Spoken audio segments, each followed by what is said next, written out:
अब हमारे नेता हिंदुस्तान की धड़कन राहुल गांधी जी आप लोग के बीच में तशरीफ ला चुके हैं। मैं सबसे पहले लोहरदगा जिला कांग्रेस कमेटी की तरफ से उनका बहुत बहुत खैर मकदम करते हैं। साथ ही हमारे झारखंड प्रदेश के प्रभारी जनाब मीर साहब और प्रदेश कांग्रेस के अध्यक्ष केशव महतो कमलेश जी को भी बहुत बहुत धन्यवाद देना चाहता हूं। और मैं चाहता हूं कि अब जिला कांग्रेस कमेटी के अध्यक्ष सुखेर भगत जी से गुजारिश करूंगा कि वो आए और कम शब्दों में अपनी बात को रखें।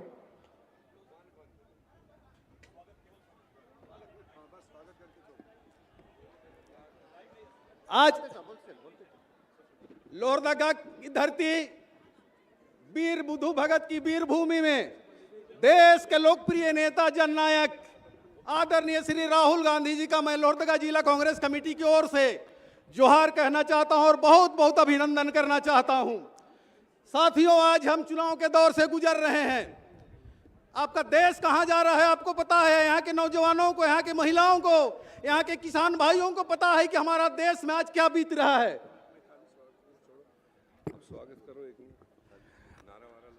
आज वीर बुद्धू भगत, हजरत बाबा दुखन शाह और पांडे गणपत राय की भूमि में हम सबों के जननायक, देश की धड़कन, जननायक आदरणीय राहुल गांधी जी के इस पावन भूमि में हार्दिक अभिनंदन करते हैं।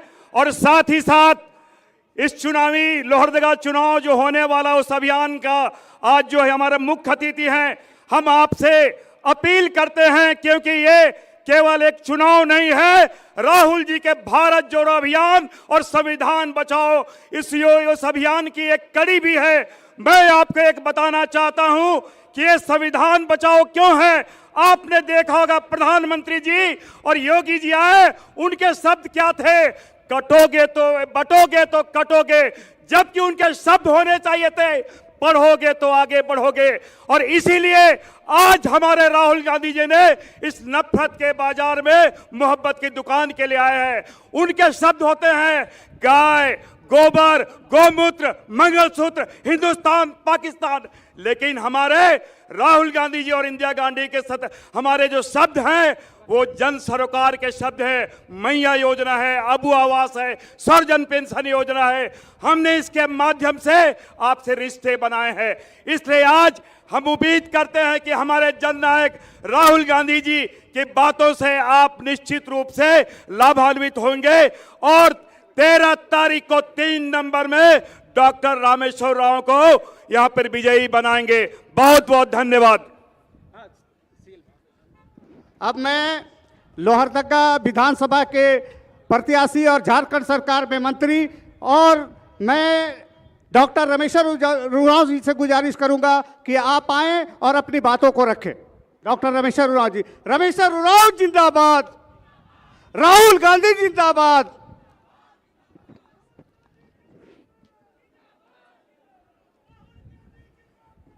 सम्मानीय राहुल गांधी जी, हमारे पार्टी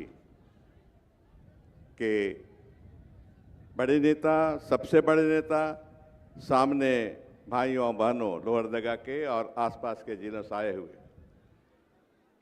आपने सरकार बनाई। 2019 के इलेक्शन में आपने कांग्रेस और जेएमएम के पक्ष में मतदान दिया, हमारी सरकार की सरकार बनी।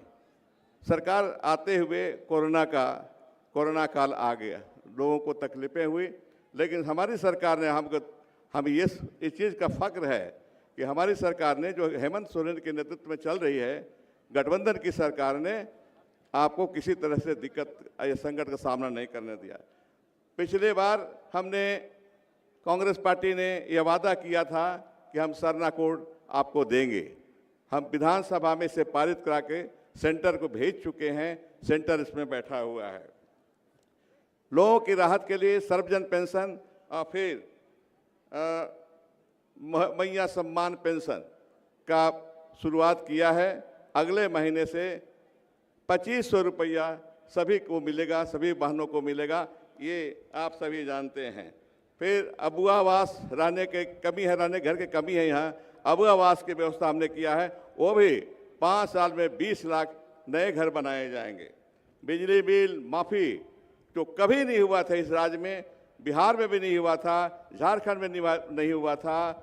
अब बताते हैं आदरणीय राहुल जी, अगर गांव में जाएं कभी, लोगों से चर्चा कर दें कि बिजली बिल माफ़ हुआ कि नहीं, सब हंसने लगते हैं, खड़े हो जाते हैं। कोई कहता कि हमारा 25,000 माफ़ हुआ, कोई कहता 30,000 माफ़ हुआ। बहुत प्रभाव है लोगों को इस योजना से, सरकार की योजना से। फिर हम सरकार गवर्नेंस को बदले, हम हर पंचायत में 6 महीने के बाद आपकी सरकार आपके द्वार का प्रोग्राम चलाए और आपके घर घर गए और आपका सुने और आपका राहत दिलाए। तो ये सरकार हम फिर आगे, फिर दोबारा आप हमारी वापसी कीजिएगा। तो इसी तरह से विकास का काम और जन कल्याण का काम हम करते रहेंगे। ज़्यादा नहीं बोलते हुए बहुत बहुत धन्यवाद। अब मैं चाहता हूं कि झारखंड प्रदेश के महबूब सदर जनाब केशव महतो कमलेश जी से गुजारिश करेंगे, आए या 2 सत्र।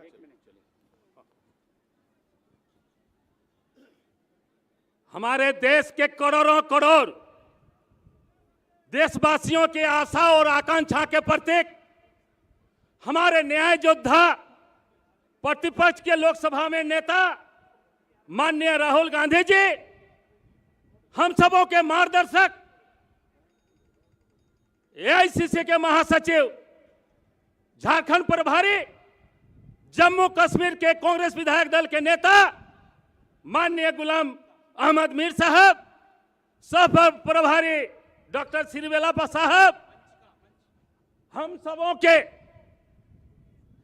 यहाँ मंचासीन सभी लब्ध प्रतिष्ठित नेतागण और हमारे कांग्रेस, जेएमएम, माले, राजद के उपस्थित यहाँ तमाम साथियों, मैं आज इस लोहरदगा हमारे सोमा टाना भगत, जत्रा टाना भगत, वीर बुधु भगत, पांडे गणपत राय, हमारे कार्तिक उरांव, हमारे शिव प्रसाद साहू कि इस कर्म भूमि में हमारे देश के नेता माननीय राहुल गांधी का हार्दिक स्वागत करता हूं।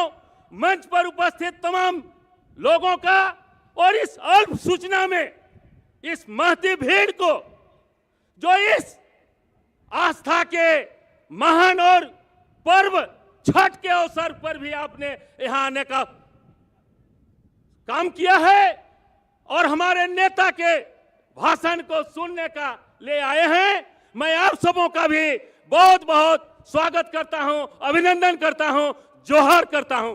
जय हिंद, जय कांग्रेस। अब मैं हम लोगों के नेता, हिंदुस्तान के गरीबों के धड़कन और कांग्रेस के हमारे लीडर जो आज हम लोगों के बीच में तशरीफ फरमाए, मैं चाहता हूं कि राहुल गांधी जी आप लोग के बीच में तशरीफ ला रहे हैं। और राहुल गांधी जिंदाबाद, राहुल गांधी जिंदाबाद, कांग्रेस पार्टी जिंदाबाद, खड़गे साहब जिंदाबाद, इंडिया गठबंधन जिंदाबाद, राहुल गांधी जिंदाबाद। अब मैं चाहता हूं कि राहुल जी हम लोगों के बीच में आए और अपनी बातें हम लोगों को संदेश देने का कष्ट करेंगे।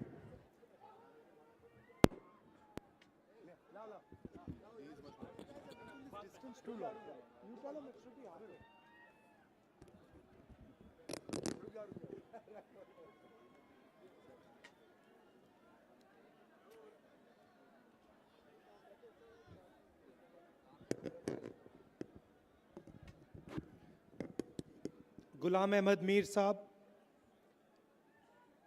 केशव महतो कमलेश जी, रमेश्वर ओरांव जी, सुखदेव भगत जी, बंधु तिर्की जी, प्रदीप बालमूचू जी, रीना कुमारी जी, मुजमिल अंसारी जी, हाजी शकील अहमद जी, हमारे कैंडिडेट्स रमेश्वर ओरांव जी, शिल्पा नेहा तिर्की जी और अलायंस के हमारे वरिष्ठ नेता जो स्टेज पे हैं, अलायंस के कार्यकर्ता, कांग्रेस पार्टी, जेएमएम, बाकी पार्टी के कार्यकर्ता, भाइयों और बहनों, प्रेस के हमारे मित्रों, आप सबका यहाँ बहुत बहुत स्वागत, नमस्कार। आप जोहार। आप दूर दूर से आए हैं, आपने कष्ट उठाया, इसके लिए आपको दिल से धन्यवाद करता हूं। जो ये आपका प्रदेश बना, ये जल, जंगल और जमीन की लड़ाई से बना। आपने कहा, और खास तौर से प्रदेश के आदिवासियों ने, गरीब लोगों ने कहा कि हमारा जल, हमारा जंगल, हमारी जमीन का फायदा हमें मिलना चाहिए। इसीलिए ये प्रदेश बना। और यही चीज बिरसा मुंडा जी ने कही। वो भी जल, जंगल और जमीन के लिए लड़े थे। वो अंग्रेजों से लड़े थे, मगर लड़े जल, जंगल और जमीन के लिए। अब दो विचारधाराओं की लड़ाई है। एक तरफ कांग्रेस पार्टी, इंडिया गठबंधन, जो इस संविधान की रक्षा कर रहा है।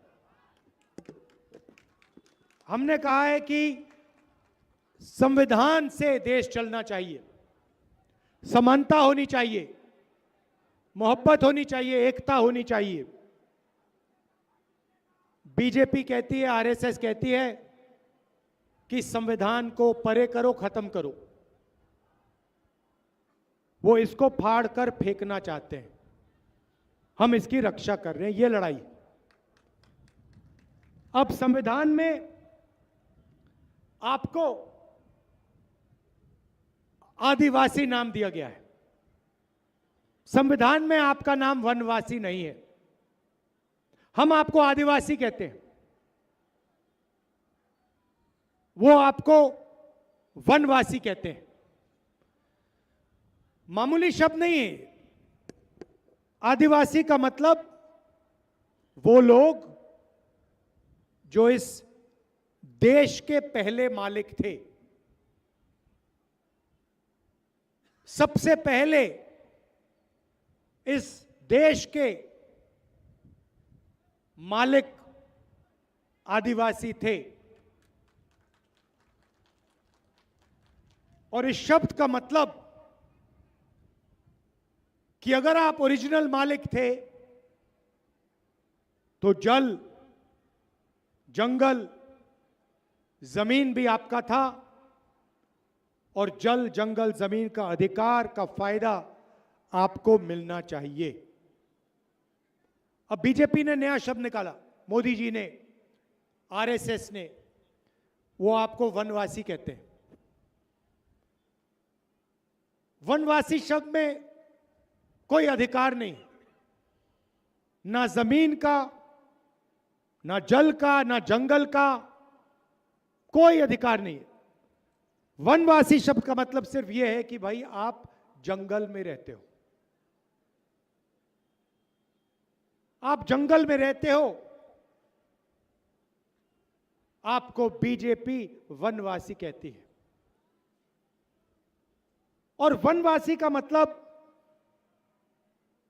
आपको ना जल, ना जंगल, ना जमीन का अधिकार मिलना चाहिए। वनवासी का मतलब आपके बच्चों को शिक्षा नहीं मिलनी चाहिए। वनवासी का मतलब हिंदुस्तान को चलाने में आपको भागीदारी नहीं मिलनी चाहिए। वनवासी का मतलब मीडिया में आपके लोग नहीं होंगे,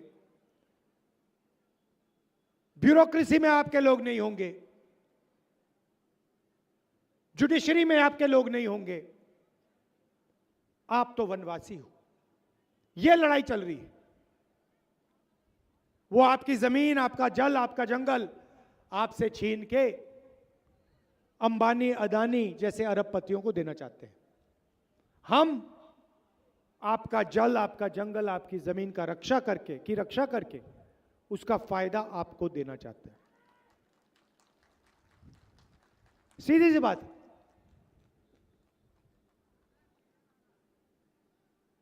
मैं आपको उदाहरण देता हूं जिससे आप बात समझ जाएंगे।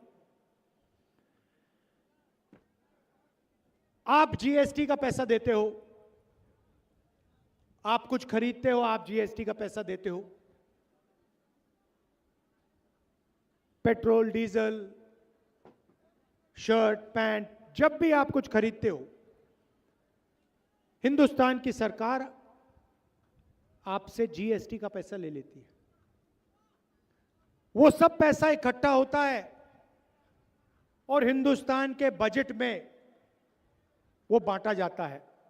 हर साल लोकसभा में, राज्यसभा में बजट पेश किया जाता है और आपका पैसा जो हिंदुस्तान के किसानों ने दिया, मजदूरों ने, आदिवासियों ने, दलितों ने, पिछड़ों ने, गरीब जनरल कास्ट के लोगों ने जो दिया, वो बांटा जाता है। बांटते कौन है? 90 आईएएस अफसर हैं। ये बजट के सारे निर्णय लेते हैं। आदिवासियों को शिक्षा में कितना पैसा जाएगा? 90 अफसर। आदिवासी इलाकों में कितने अस्पताल बनेंगे? 90 अफसर। सड़क कहां बनेगी, हाईवे कहां बनेगी? 90 अफसर। सेना को कितना पैसा मिलेगा? 90 अफसर। हॉकी के लिए, स्पोर्ट्स के लिए कितना पैसा जाएगा? आदिवासियों को कितना मिलेगा? 90 अफसर। ये सब 90 अफसर निर्णय लेते हैं। तो मैंने पता लगाया ये हैं कौन। इनके मैंने नाम निकाले, आप हैरान हो जाओगे। आदिवासियों की आबादी हिंदुस्तान में 8% है, दलितों की 15%, पिछड़ों की 50%, माइनॉरिटी की 15%, सब जोड़ो तो 90% हो जाते हैं। 90 अफसरों में से एक आदिवासी अफसर है। आपकी आबादी 8%, 90 में से आप एक हो और उसको पीछे बैठा रखा है, पीछे कोने में बैठा रखा है। और जब हिंदुस्तान का बजट बढ़ता है, जब निर्णय लिए जाते हैं, तो अगर हिंदुस्तान की सरकार 100 रुपए खर्च करती है तो आदिवासी अफसर 10 पैसे का निर्णय लेते हैं। आपकी आबादी 100 में से 8, आपकी भागीदारी 100 रुपए में से 10 पैसे। यही हालत दलितों की है। दलितों की आबादी 15%, 90 अफसरों में से 3 उनके, वो भी छोटे छोटे डिपार्टमेंट में। और अगर हिंदुस्तान की सरकार 100 रुपए खर्च करती है, बजट में 100 रुपए बांटती है, तो दलित अफसर 1 रुपये का निर्णय लेते हैं। और यही हालत पिछड़ों की, यही हालत माइनॉरिटी की। पिछड़ों की आबादी 50%। 24 घंटे नरेंद्र मोदी पिछड़ों की बात करते हैं। 90 में से 3 आपके, और 100 रुपए में से 5 रुपए का निर्णय पिछड़े अफसर करते हैं। सब जोड़ लो, आदिवासी, दलित, पिछड़ों को जोड़ लो, 100 रुपए में से 6 रुपए 10 पैसे का निर्णय आप लोग लेते हो। यह सच्चाई है हिंदुस्तान की। आपको मीडिया दिखाई देती है, टीवी पे आप देखते हो, अलग अलग एंकर दिखते हैं। बड़े बड़े एंकर अपने विचार रखते हैं टीवी पे, मीडिया में। उन एंकर में आपने कभी आदिवासी देखा? कभी देखा? कभी पिछड़े वर्ग का कोई देखा? कभी दलित देखा? ना, नहीं मिल सकता आपको।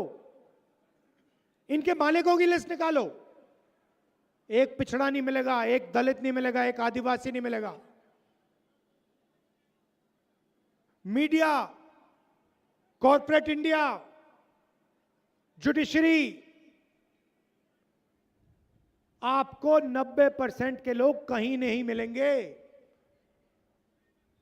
जहां भी पावर है, जहां भी धन है, वहां आपको ना आदिवासी, ना दलित, ना पिछड़ा वर्ग का दिखेगा। यह हिंदुस्तान की सच्चाई है। और मैंने पार्लियामेंट हाउस में बोला मोदी जी के सामने, मोदी जी क्यों नहीं देश की सच्चाई, पिछड़ों की, आदिवासियों की, दलितों की, माइनॉरिटी की सच्चाई हम देश के सामने रख दें। मोदी जी जाति जनगणना क्यों नहीं करें? एक शब्द नहीं बोले, चुप। क्योंकि जिस दिन जाति जनगणना हो जाएगा, उस दिन देश के पिछड़े वर्ग को, दलित को, आदिवासी को अपनी भागीदारी के बारे में सब कुछ पता लग जाएगा। भाइयों और बहनों, आप कहीं के नहीं हो, आप कहीं के नहीं हो। ना आप हिंदुस्तान की मीडिया में, ना आप हिंदुस्तान की बड़ी कंपनियों के मालिक, ना आप जुडिशरी में। प्राइवेट अस्पतालों की लिस्ट निकालो, आपका एक भी नहीं है।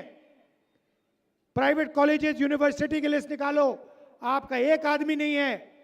90% हो आप।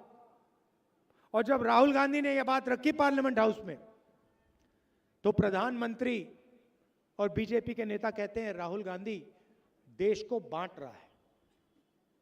मैं देश की सच्चाई देश के सामने रखने की कोशिश कर रहा हूं। मैं देश को बताने की कोशिश कर रहा हूं। 90% लोगों को बता रहा हूं कि कहा जाता है कि यह देश आपका है, मगर इस देश की भागीदारी में आपके लिए कोई जगह नहीं है। इस देश का पैसा आपके हाथ में नहीं है। इस देश की संस्थाएं आपके हाथों में नहीं है। यह मैं कह रहा हूं। और जब भी मैं ये कहता हूं, बीजेपी के नेता कहते हैं राहुल गांधी बांट रहा है। मैं बांट नहीं रहा हूं, मैं देश को मजबूत करने की कोशिश कर रहा हूं। मैं देश को इकट्ठा करने की कोशिश कर रहा हूं। अगर आपको भागीदारी देना, आपको हिंदुस्तान के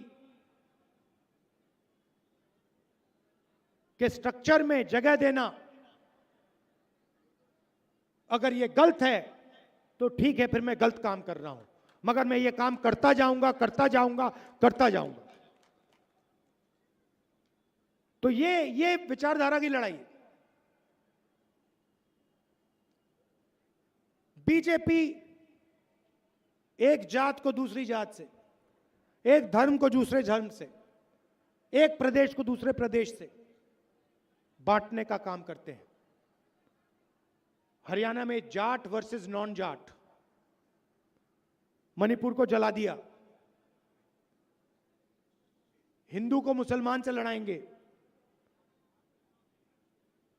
सिखों को, हिंदुओं को,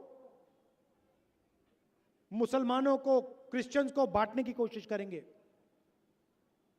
कन्याकुमारी से कश्मीर तक 4000 किलोमीटर में चला। यात्रा का नाम भारत जोड़ो यात्रा। किसानों की बात की, मजदूरों की बात की, आदिवासियों की, दलितों की, पिछड़ों की, कमजोर लोगों की, माइनॉरिटीज की, गरीब जनरल कास्ट के लोगों की, शिक्षा की, स्वास्थ्य की। और हमने नारा दिया, नफरत के बाजार में मोहब्बत की दुकान खोलेंगे। नरेंद्र मोदी जी ने 16 लाख करोड़ रुपया 20-25 अरबपतियों का कर्जा माफ किया है। मैं आपसे पूछता हूं, झारखंड के किसानों, झारखंड के मजदूरों, झारखंड के छोटे दुकानदारों, नरेंद्र मोदी ने 16 लाख करोड़ रुपए उनका माफ किया। आपका कितना किया? आपका कितना किया? कितने रुपए आपको कर्ज माफ करके दिया? आप में क्या कमी है जो उनका लाखों करोड़ रुपया कर्जा माफ होता है और आपका 1 रुपया ना माफ नहीं हो सकता? आपने क्या गलत काम किया? मैं आपको बताता हूं। आप आदिवासी हो, आप दलित हो, आप पिछड़े हो, आपका इस देश में बीजेपी कर्जा माफ नहीं कर सकती। बीजेपी अगर कर्जा माफ करेगी तो अंबानी का करेगी, अदानी का करेगी, अरबपतियों का करेगी। और जब हमारी सरकारें आपको पैसा देने का काम करती हैं, जब हम कर्जा माफ करते हैं, 72,000 करोड़ रुपए किसानों का कर्जा माफ यूपीए सरकार ने किया, कर्नाटक में हमने किया, महाराष्ट्र में करने जा रहे हैं, छत्तीसगढ़ में हमने किया। जहां भी हमारी सरकार होती है हम पैसा आपको देते हैं। जब हमने किसानों का कर्जा माफ किया, बीजेपी के लोग कहते हैं देखो राहुल गांधी और कांग्रेस पार्टी किसानों की आदत बिगाड़ रही है, आदत बिगाड़ रही है। जब हम कर्जा माफ करते हैं गरीबों का तो आप कहते हो आदत बिगड़ रही है, मगर जब आप अरबपतियों का कर्जा माफ करते हो तो क्या वो आदत बिगाड़ना नहीं हुआ? हमारा सिर्फ ये कहना है अगर उनके जेब में पैसा जाएगा तो आपके जेब में पैसा जाएगा, सीधी सी बात है। और इसीलिए हमने झारखंड में 5 वायदे किए हैं, 7 वायदे किए हैं, मगर 5 मैं आपको आज बोलने जा रहा हूं। सबसे पहले यहां पे जो महिलाएं बैठी हैं, जैसे ही हमारा चुनाव खत्म होगा, यहां पे गठबंधन की सरकार बनेगी, वैसे ही आपके बैंक अकाउंट में खटाखट खटाखट खटाखट 2,500 रुपए अंदर, 2,500 रुपए हर महीने ठकाठक ठकाठक ठकाठक अंदर। इनको जो कहना है कह लो, बैंक अकाउंट पे पैसा हम डालने वाले हैं। रिजर्वेशन की बात मैंने पार्लियामेंट में बोला, जैसे ही हमारी सरकार आएगी हम जाति जनगणना करेंगे, दूध का दूध पानी का पानी हो जाएगा। और ये जो 50% की जो दीवार बना रखी है रिजर्वेशन की, इसको हम तोड़ के परे कर देंगे। हम 50% से ज्यादा रिजर्वेशन देंगे और झारखंड में आदिवासियों को 26% से 28% रिजर्वेशन बढ़ाएंगे, दलितों को 10% से 12% बढ़ाएंगे और ओबीसी वर्ग को 14% से 27% बढ़ा के हम रिजर्वेशन देंगे। आपको जो करना है करो, हम ये करेंगे। राशन में 7 किलो हर व्यक्ति को हर महीने, गैस सिलेंडर 450 रुपए का। स्वास्थ्य में 15 लाख रुपए तक का बीमा आपको मिलेगा, हेल्थ इंश्योरेंस आपको मिलेगा। आप बीमार होगे, अस्पताल में जाओगे, सर्जरी करवानी हो सर्जरी करवाओगे, कोई और इलाज हो वो करवाओगे, और उसके बाद सरकार इलाज के लिए आपको 15 लाख रुपए तक पैसा देगी। युवाओं के लिए 500 एकड़ का इंडस्ट्रियल पार्क हर डिस्ट्रिक्ट में और हर ब्लॉक में डिग्री कॉलेज और प्रोफेशनल कॉलेज डिस्ट्रिक्ट लेवल पे। और हमारे किसानों के लिए धान के लिए एमएसपी 2,400 रुपए क्विंटल से बढ़ाकर हम 3,200 रुपए क्विंटल आपको देने जा रहे हैं। और आपका जो सरना कोड है उसको हम लागू करने जा रहे हैं। ये मैं आपसे कहना चाहता था। याद रखिए, संविधान को बचाने की लड़ाई है, वो अरबपतियों को फायदा पहुंचाना चाहते हैं, हम गरीबों की मदद करना चाहते हैं। वो आपको आदिवासी नहीं कहते हैं, वनवासी कहते हैं। हमारे लिए आप आदिवासी हो। जल जंगल जमीन का अधिकार आपका है। जल जमीन जंगल का फायदा आपको मिलना चाहिए। धन्यवाद।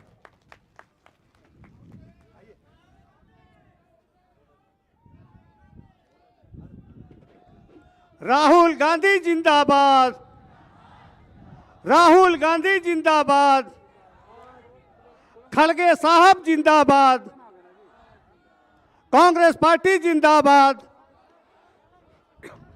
रमेश उरांव जिंदाबाद,